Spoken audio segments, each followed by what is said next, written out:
అన్నంత పనిచేస్తున్న కవిత. గులాబీ పార్టీ ఎమ్మెల్సీ అండ్ కేసీఆర్ కూతురు కవిత అన్నంత పనిచేస్తుంది. మొన్ననే సీఎం రేవంత్ రెడ్డికి సవాల్ విసిరింది. కొత్తగా తెలంగాణ తల్లికి సంబంధించి ఇచ్చిన జీవోను ధిక్కరిస్తామని, ఒక ఉద్యమంలో పాత తెలంగాణ తల్లి విగ్రహాలను ఊరూరా నెలకొల్పుతామని ప్రతిజ్ఞ చేసింది.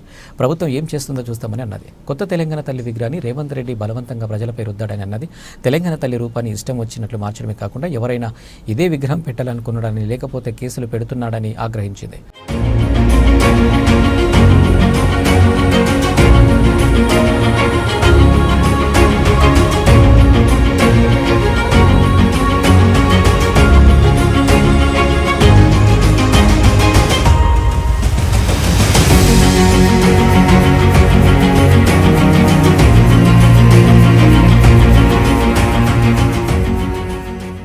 రేవంత్ రెడ్డి ఎన్ని జీవోలు ఇచ్చినా ఉద్యమ స్ఫూర్తితో పాత తెలంగాణ తల్లి విగ్రహాలను ఊరూరా పెడతామని అన్నది.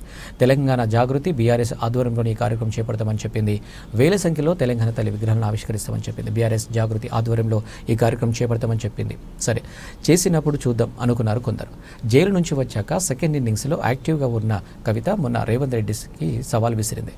వెంటనే రంగంలోకి దిగిపోయింది. జగిత్యాలలో ఉద్యమ తెలంగాణ తల్లి విగ్రహం ఏర్పాటుకు శ్రీకారం చుట్టింది. అక్కడ 22 అడుగుల ఉద్యమ తెలంగాణ తల్లి విగ్రహ ప్రతిష్టకు భూమి పూజ చేసింది. అంటే ఉద్యమ తెలంగాణ తల్లి విగ్రహాలను ఊరూరు ఆవిష్కరించడంలో తొలి అడుగు పడిందన్నమాట.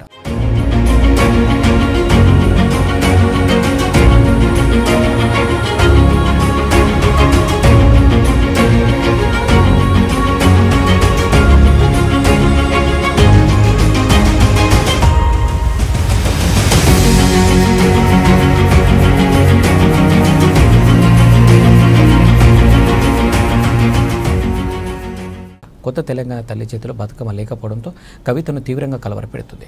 ఉద్యమ తెలంగాణ తల్లిని తాము ఆరాధిస్తామని, కొత్త తెలంగాణ తల్లిని ఎట్టి పరిస్థితుల్లో అంగీకరించే ప్రసక్తే లేదని చెప్పింది. జగిత్యాలలో గులాబీ పార్టీ కార్యకర్తలు బతుకమ్మ తల్లి మాదిరా, కాంగ్రెస్ తల్లి మీదిరా అని నినాదాలు చేశారు. దీన్ని బట్టి కొత్త తెలంగాణ తల్లి పట్ల ఎంత వ్యతిరేకత ఉందో అర్థమవుతోంది.